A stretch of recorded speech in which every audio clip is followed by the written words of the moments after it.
Across a planet where more than 8 billion people are forever on the move, a handful of homes still stand in silence far beyond the edge of the crowd.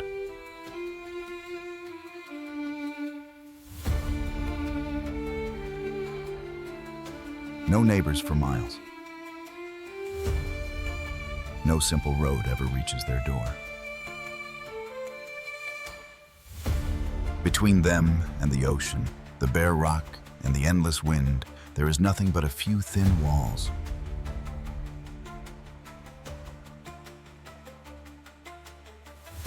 One dwelling rises by itself on a lonely island, ringed by open sea. Another grips a single boulder marooned in the heart of a rushing river.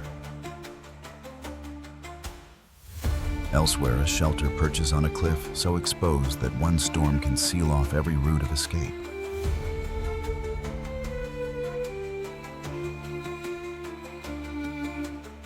Is such a life pure freedom or the deepest kind of solitude?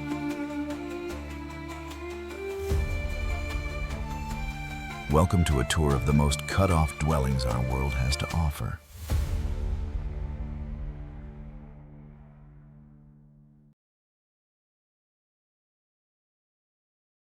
Far out in open water, La Jument is more than a lighthouse.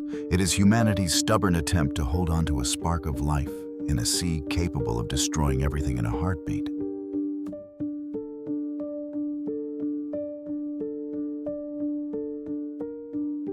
Its raw danger was burned into legend on the 21st of December, 1989. When photographer Jean Guichard passed overhead, at the precise instant, a savage storm was pounding the whole tower.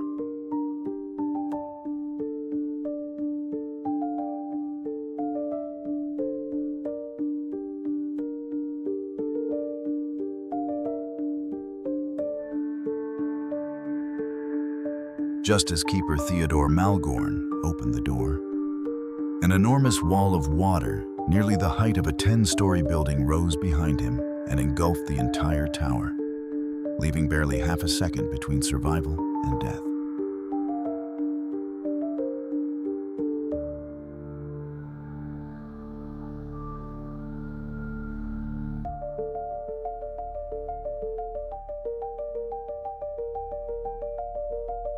Keepers learned never to stare too long at the churning water forever, inventing chores to stay busy, because the moment sanity gives way, this tower becomes a lethal prison.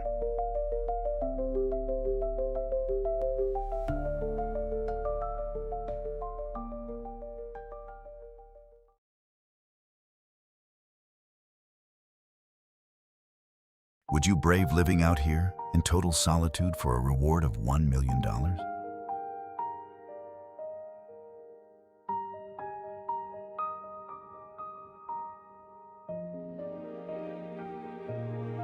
Thousands of miles away on Iceland's Elliday Island, a lone white house sits stranded between sheer black cliffs and the furious swells of the North Atlantic.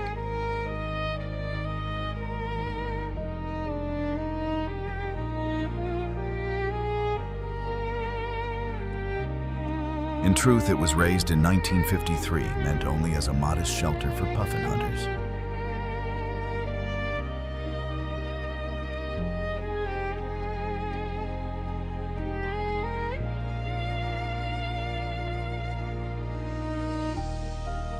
Seen from afar, the whole island resembles a natural stronghold severed from civilization, with no port, no roads, and barely a trace of anyone living there.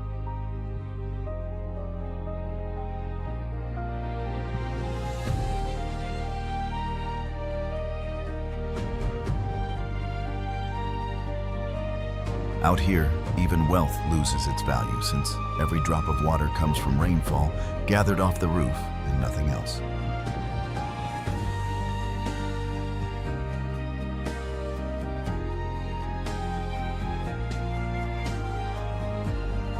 And even the boldest visitor would be turned away, because the property stays sealed and closely guarded by the Regional Hunting Association.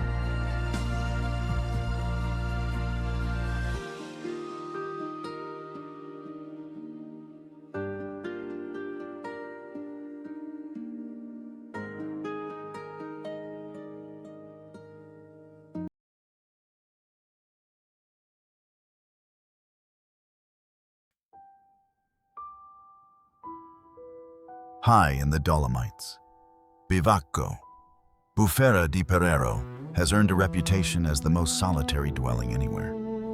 So completely does it vanish into a vertical rock wall showing only a tiny face hanging in open air. Tucked into a natural hollow in the stone, hemmed in on every side by upright cliffs and reachable by no ordinary trail. It looks like a secret gateway cut straight into the peak.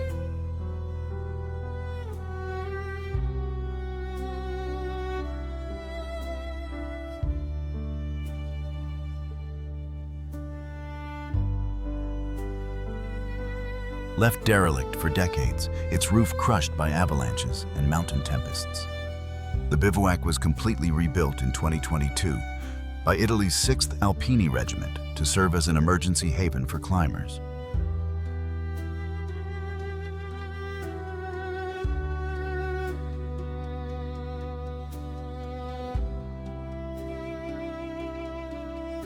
Within the room is tiny and bare.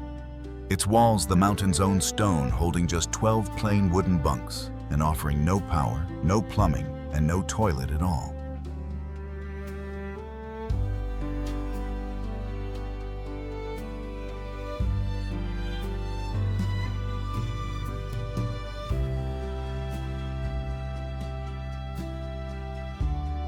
Getting there demands serious mountaineering ability, hauling yourself up iron rungs, fixed into sheer walls, and edging along slim exposed ledges.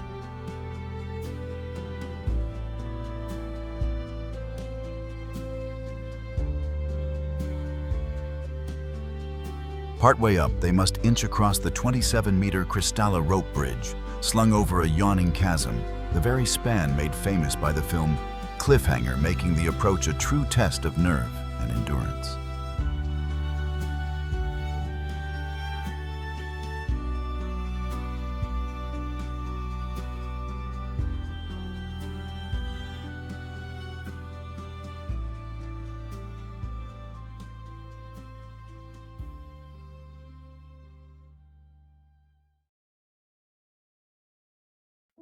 Elsewhere in the Alps, Capanna Margherita claims the title of the loftiest building on the continent, perched on Punta Gnifetti amid a brutal world of ice.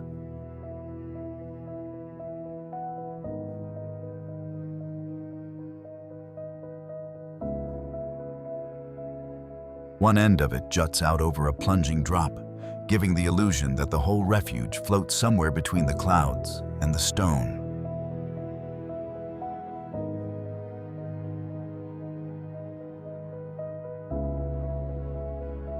Anyone hoping to arrive must trek across vast sheets of ice and thread cautiously around deep crevasses buried under fresh snow.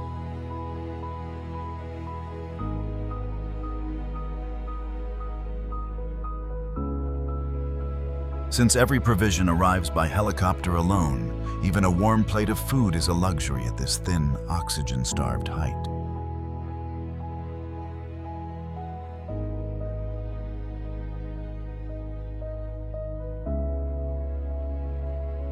A copper skin wraps the whole structure like a Faraday cage, steering lightning bolts harmlessly around its outside rather than letting them strike within.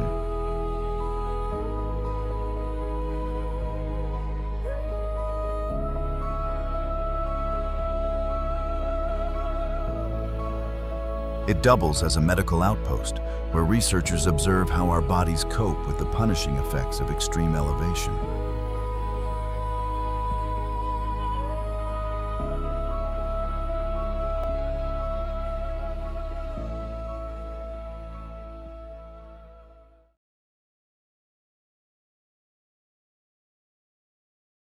In another corner of the planet, Cliffside Capsule became the first lodging of its kind, ever bolted to a cliff, opening its pods in 2013 and sparking a worldwide craze for sleeping strapped to a sheer wall.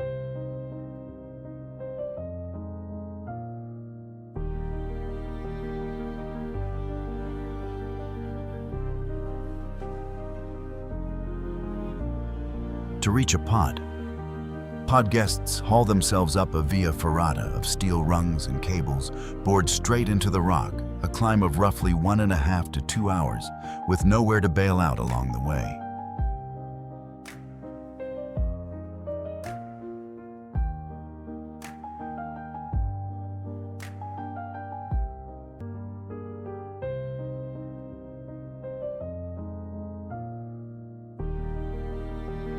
No lift or stairway exists for the return, since the usual way down is to launch along a web of 6 zip lines that send you in a measured plunge across the gorge.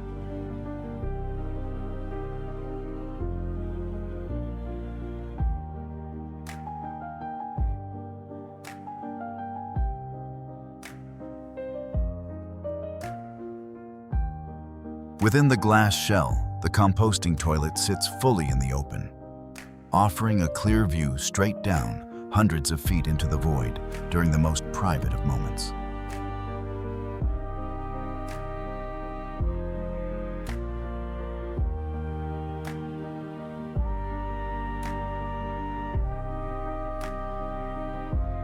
Few spots on Earth blend heart-pounding adventure with genuine comfort, so tightly pressing raw survival instinct and pampered luxury together inside one dangling room.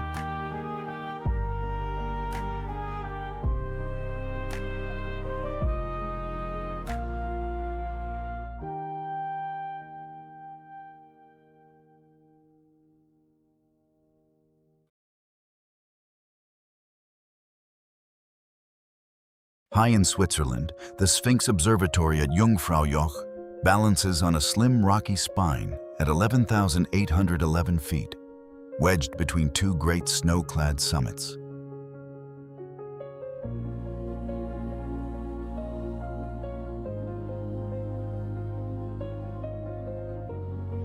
It connects to Jungfraujoch, site of the loftiest train station in Europe and among the highest year-round staffed research posts on the continent.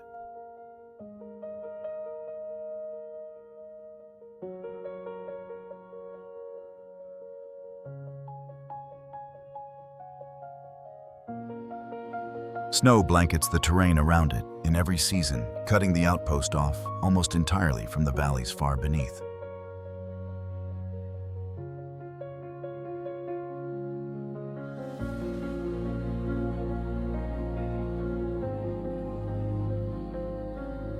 Getting up here means no climbing at all, for travelers ride a rail line tunneled clean through the mountain's core.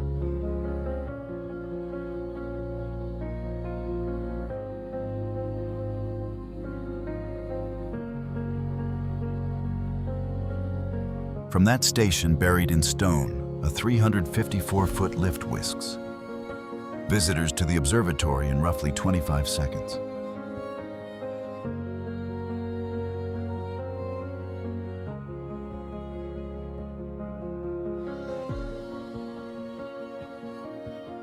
The observatory was finished in 1937, its building work battling snow avalanches and the merciless high alpine ground.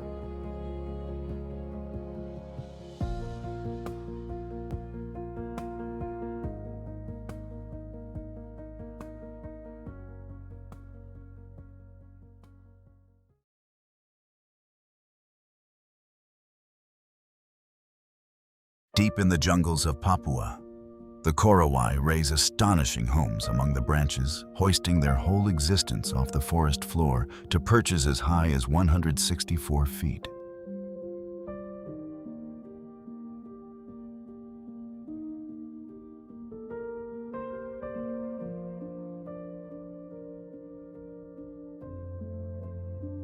Rather than settle on low limbs, they anchor their dwellings to massive trunks, escaping floodwaters, prowling beasts, malarial mosquitoes, and rival clans alike.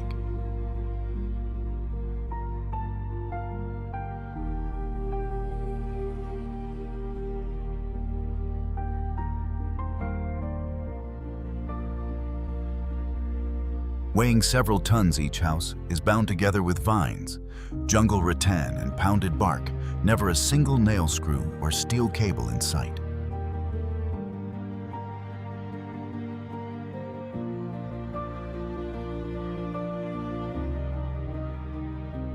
Although the whole structure is nothing but combustible palm fronds and dried timber, A clay hearth still burns squarely in the center of the floor for cooking and heat.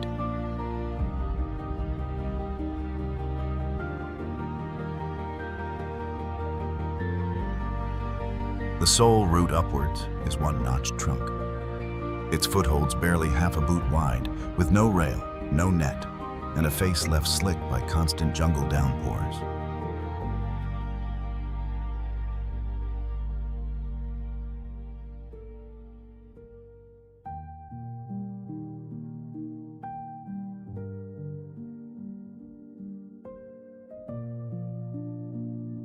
Any outsider faces a canoe journey, followed by days of trekking through steaming jungle, where biting insects, wild weather, and trackless land keep nearly everyone away.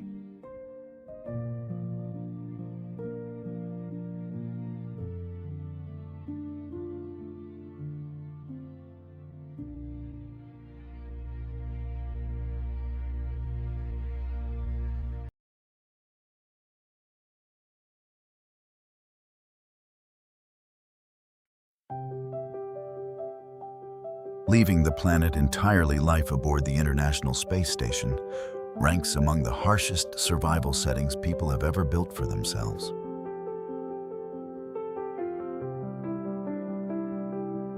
Could you sip a cup of coffee that started out as your own urine? With machines reclaiming 93% of all fluids from sweat, breath, and waste, it turns into a real mental hurdle, despite the recycled water being purer than what flows from a tap.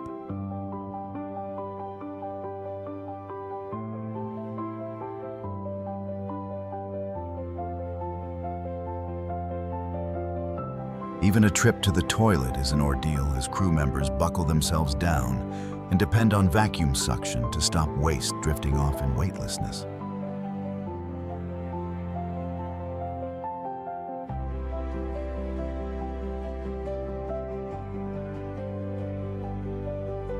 The gravest threat is to the body itself, for without some 2 hours of exercise, each day bones thin as calcium drains away in urine, and the heart shrivels from doing so little work in zero gravity.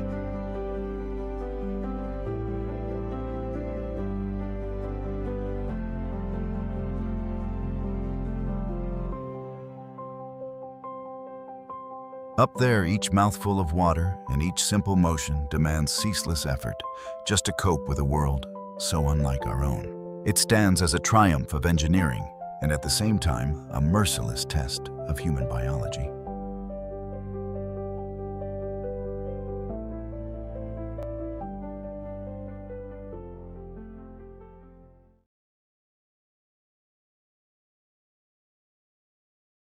Off the Normandy shore in France, Mont Saint-Michel first rose in the 8th century as builders turned a modest granite islet into a sprawling abbey and fortress.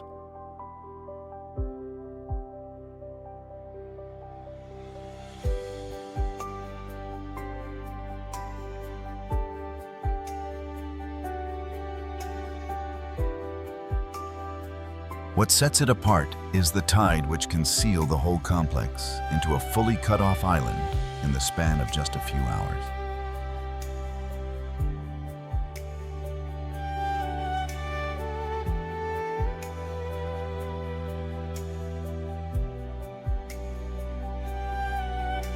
As the centuries passed, Benedictine monks and masons enlarged it with chapels, cloisters, soaring Gothic halls, and hardened defensive works.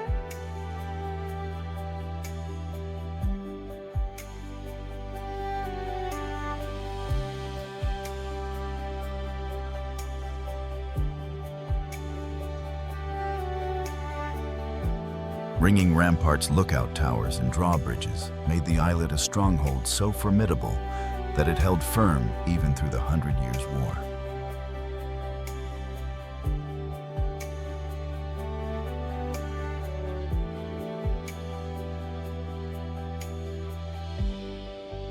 Though millions of tourists arrive annually, the island's permanent population still hovers at just 30 to 40 souls, a handful of monks, alongside a tiny group of civilians.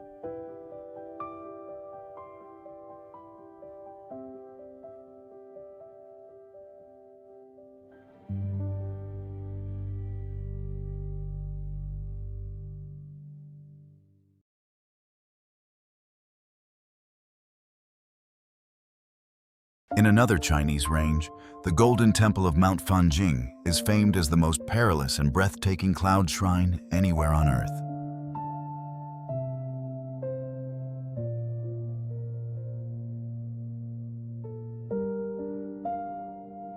Its sanctuary crowns the Red Cloud's golden summit, a natural stone needle stabbing skyward to around 7,664 feet, as tall as a colossal 770-story tower.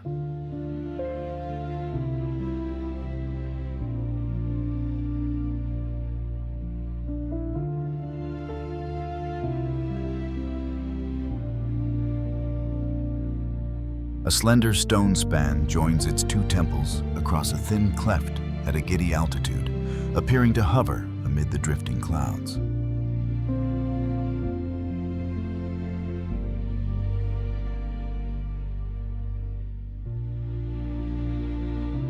Reaching the Golden Temple leaves pilgrims one option only: a grinding climb of roughly 8,000 sheer stone steps.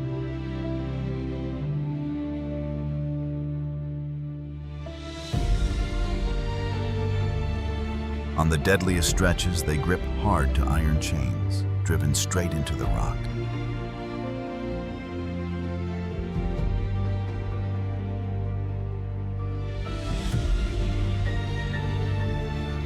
Dense mist shrouds the peak for more than 200 days a year, glazing the steps, until a single careless footfall becomes a grave danger.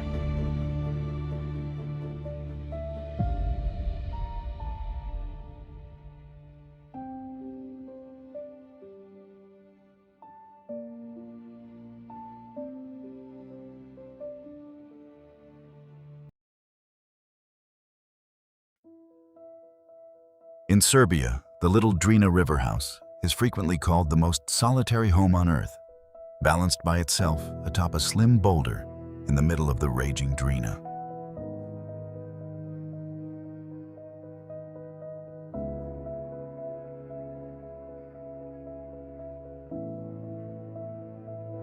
For all its delicate look, the tiny timber cabin has outlasted decades of fierce currents and repeated floods.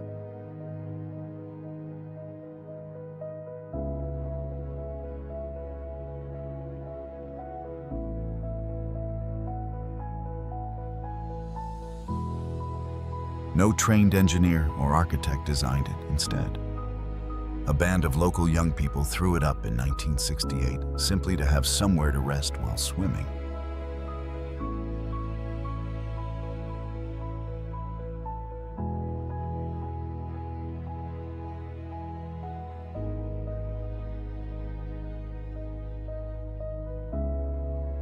To survive, the river's power gaps were left below the floorboards, so rising water can slip through rather than slam into the whole cabin.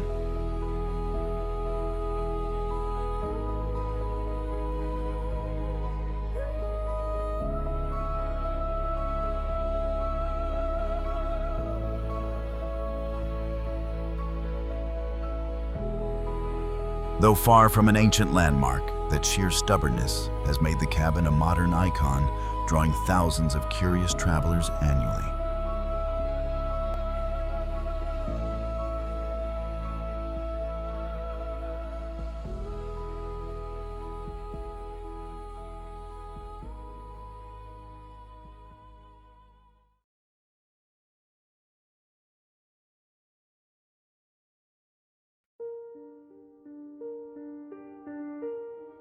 In western Georgia, near the town of Chiatura, the Kotski Pillar rises as a lone limestone column about 130 feet tall. It drew worldwide curiosity when the remains of an old church turned up on its crown after ages of being unreachable, finally scaled by climbers in 1944.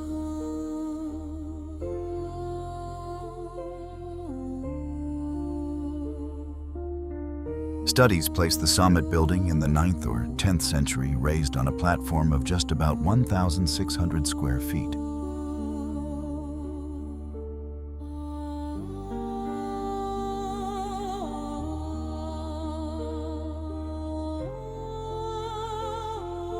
On that cramped perch sits a compact monastic cluster, a chapel, a crypt, a wine cellar, and the walls that enclose them.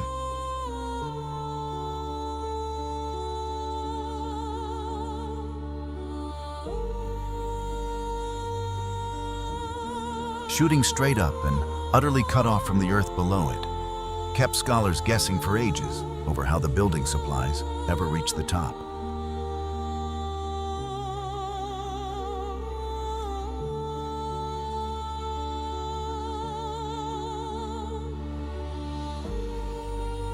The pillar embodies the stylite custom of hermit-like seclusion, and the sole way up now is an upright metal ladder, open to male monks alone.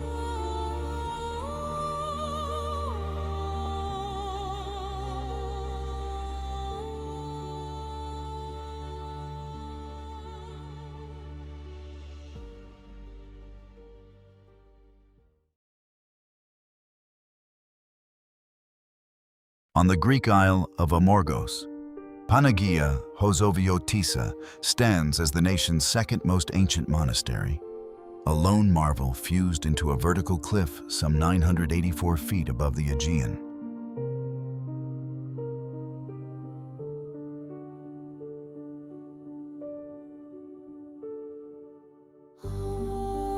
Eight floors tall, it seems to mock reason. Stretching about 131 feet long, yet pinching to a mere 16 feet wide, in places blending almost invisibly into the upright stone.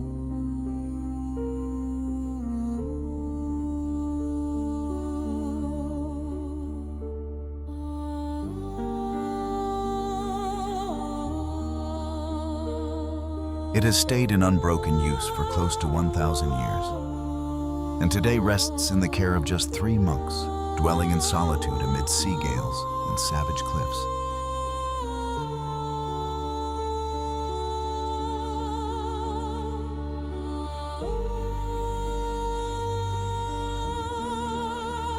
Legend holds that the whole building was raised to guard a holy icon, said to have floated over from Palestine on a crewless boat fleeing destruction.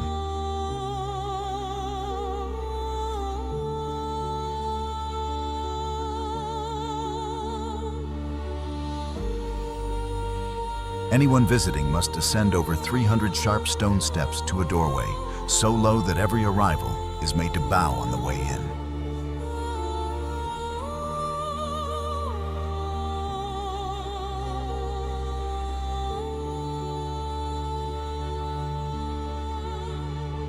An iron chisel abandoned by an 11th century mason stayed lodged in the rock, hanging there for more than 900 years, until it finally dropped in 1956.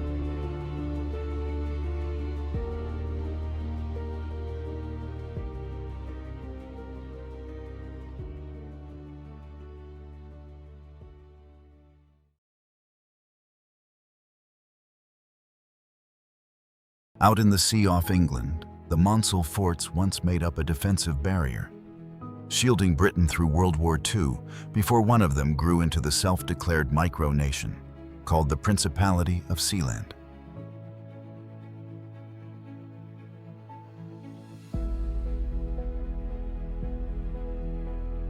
Once the British armed forces pulled out in the 1960s, the platforms were swiftly deserted and seized as bases for pirate broadcasters like Radio Caroline and Screaming Lord Sutch, beaming unlicensed signals far across the United Kingdom.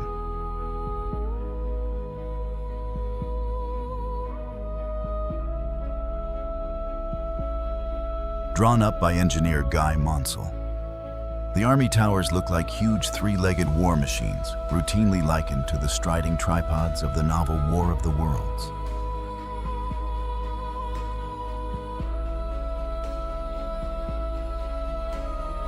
Instead of standing solo groups, such as Red Sands and Shivering Sands, were built as sets of 7 steel towers, joined by slim raised gangways, and these days, boat trips leaving from Whitstable or Herne Bay let sightseers watch the hulking frames rust away under salt and years.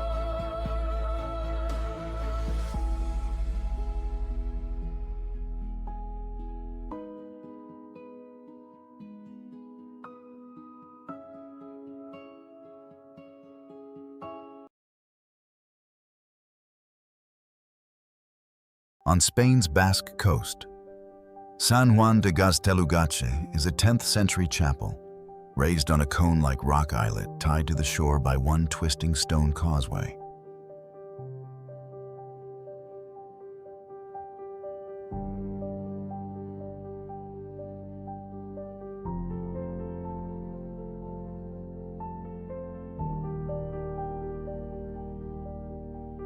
It perches tens of feet over the water in the middle of the Bay of Biscay, where mighty Atlantic rollers smash again and again into the cliffs beneath.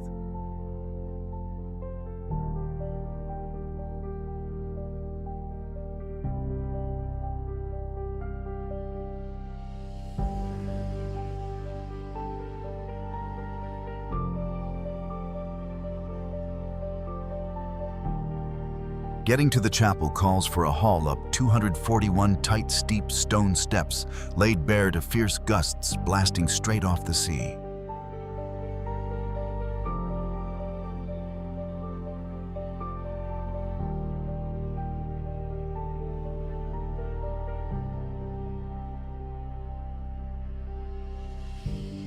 By local custom, whoever makes it to the church rings the bell precisely 3 times to drive off evil spirits and summon good luck.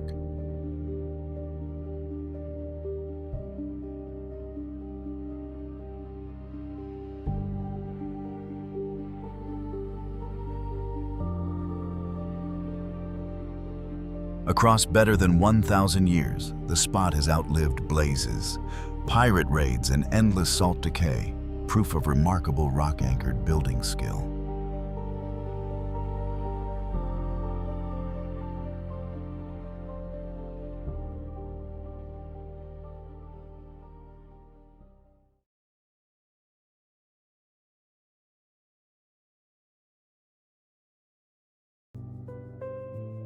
Far out at sea, Bishop Rock is the sort of place that makes you marvel anyone ever attempted a whole lighthouse there on a stone with scarcely space to plant your feet.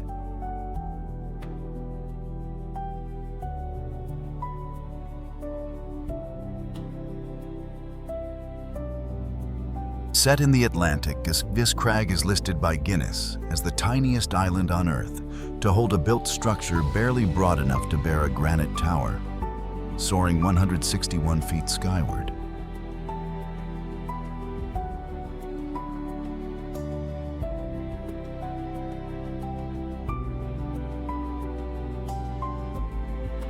Fearless laborers spent 7 long years raising the tower that stands today, clinging to the reef as savage seas broke around them.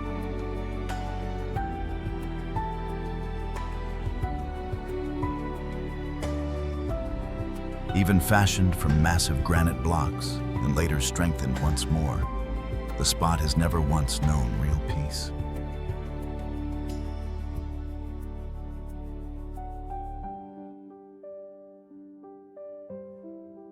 Keepers recalled that with every storm, they felt the whole tower tremble after each thunderous hammer blow from the ocean.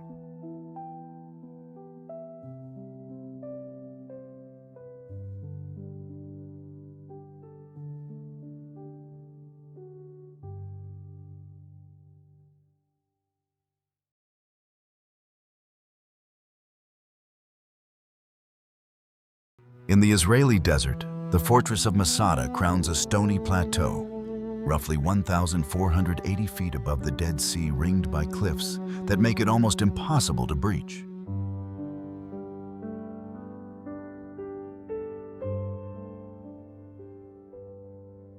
Twelve enormous cisterns cut deep into Masada's flanks could hold millions of gallons of rainwater swept in by flash floods. A brilliant answer to the parched desert.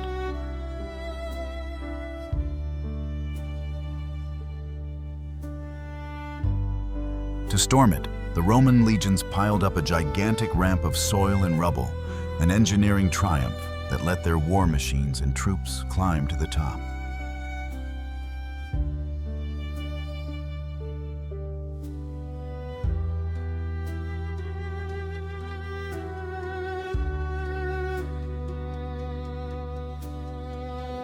In the siege of 72 to 73 of the Common Era, Close to 960 Jewish defenders are said to have chosen death together, rather than fall into Roman hands. Just 2 women and 5 youngsters lived through it.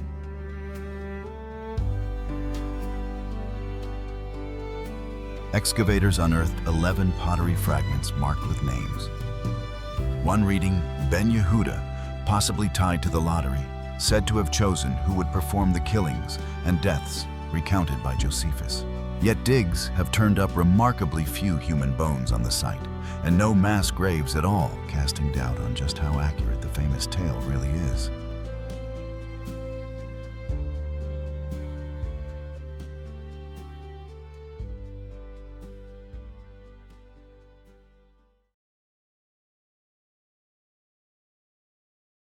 In Slovenia, Predjama Castle holds the record as the biggest cave fortress on Earth, wedged straight into the mouth of a limestone cavern on a sheer wall 403 feet high.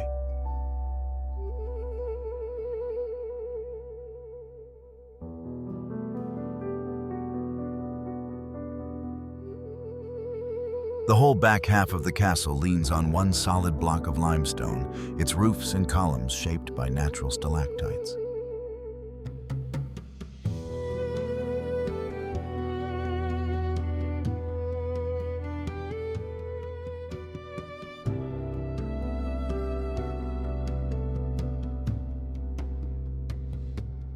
Behind it, the caverns stretch for miles, weaving a subterranean maze of passages that open out along the cliff face.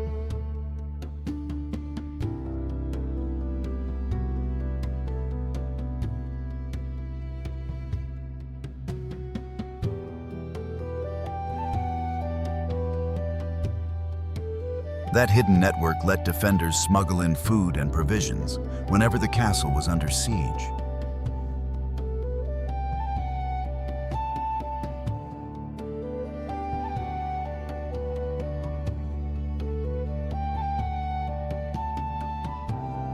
Visitors today enter across a drawbridge, whereas the earliest doorways sat far higher on the rock to keep intruders out.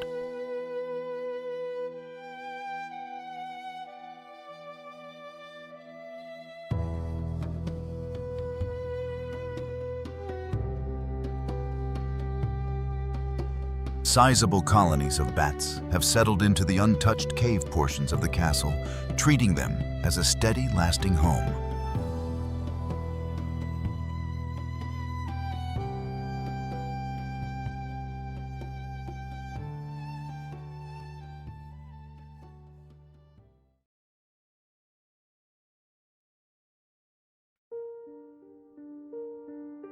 In Montenegro, Ostrog Monastery grips a vertical cliff 900 meters up, looking less like a human building and more like an impossible vision hung in the sky.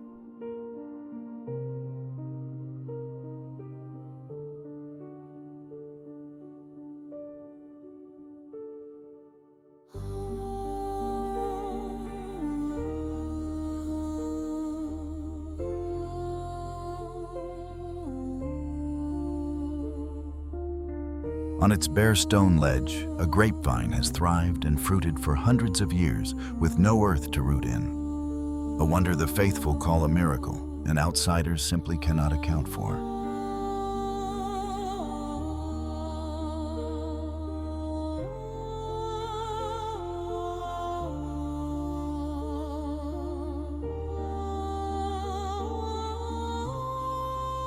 In World War II, a German bomb struck the monastery. Yet oddly, it never detonated and merely split apart, leaving Ostrog whole right up to now.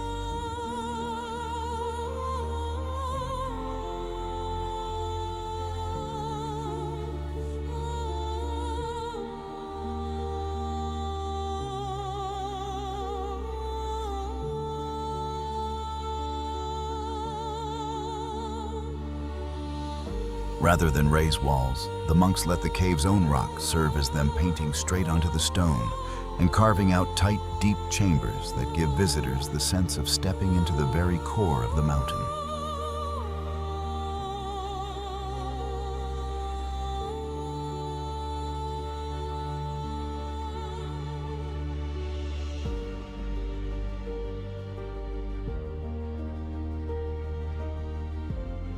The trail climbing to Ostrog is punishingly steep, flanked by plunging drops on either hand. Yet each year, barefoot devotees still make the ascent, a sight many struggle to believe belongs to the 21st century.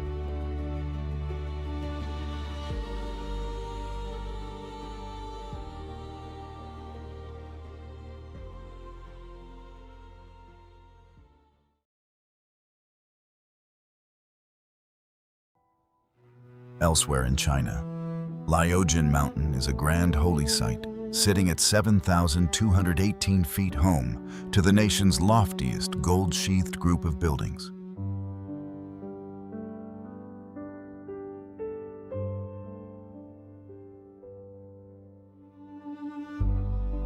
Its crowning glory is a set of gilded bronze halls sprouting from ragged rock spires, appearing to hang within an ocean of pale cloud.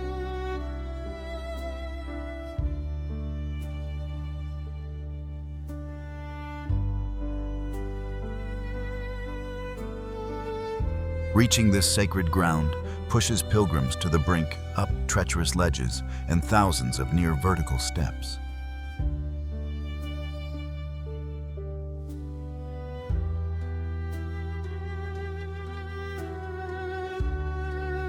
Peering straight down into the gulf yawning below your boots is nothing short of terrifying for anyone who fears heights.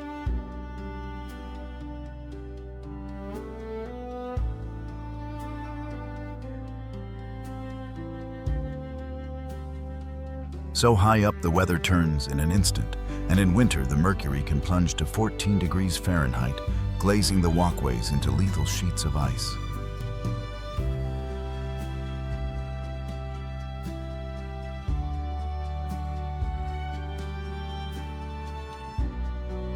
Even so, the clash between spotless white snow and the majestic gold of the shrines paints a scene of almost dreamlike beauty.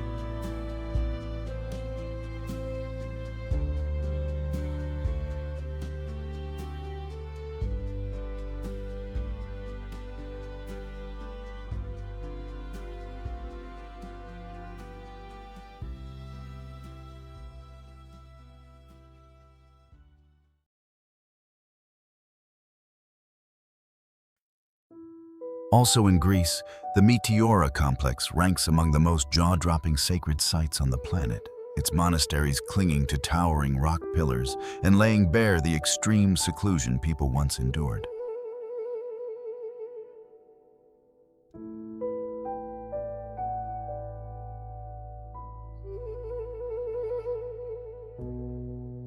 Viewed from the plain beneath, they resemble castles floating in the clouds, set on sandstone columns so tall that invaders could scarcely ever climb to them.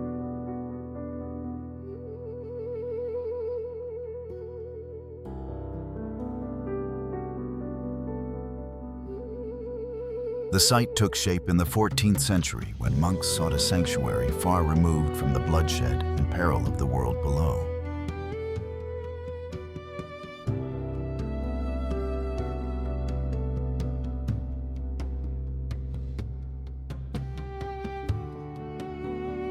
For hundreds of years, no proper path led up, so everyone ascended by way of rope ladders, pulleys, and dangling baskets against the rock.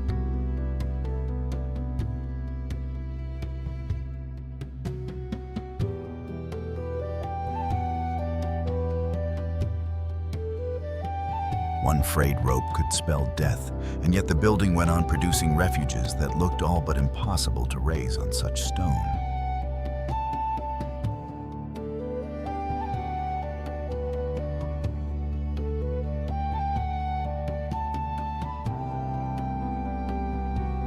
The final monk was hoisted up in a basket in 1950.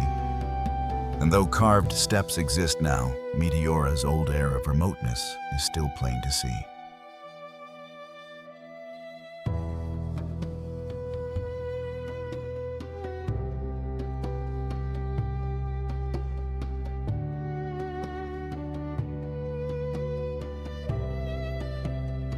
From a lighthouse swallowed by the Atlantic to a vault of seeds sealed inside Arctic stone, every place we visited stands far apart from the crowd. Some were built out of necessity, some out of defiance, and a few from nothing more than the stubborn wish to be left alone. Solitude out here is never a holiday. It is weather silence and the long discipline of keeping one's own mind company. Yet each of these lonely walls carries the same quiet message that people will always find a way to live where nothing invites them. Would you last a single winter in any of them? Tell us below and stay with us as we seek out the far edges of the inhabited world.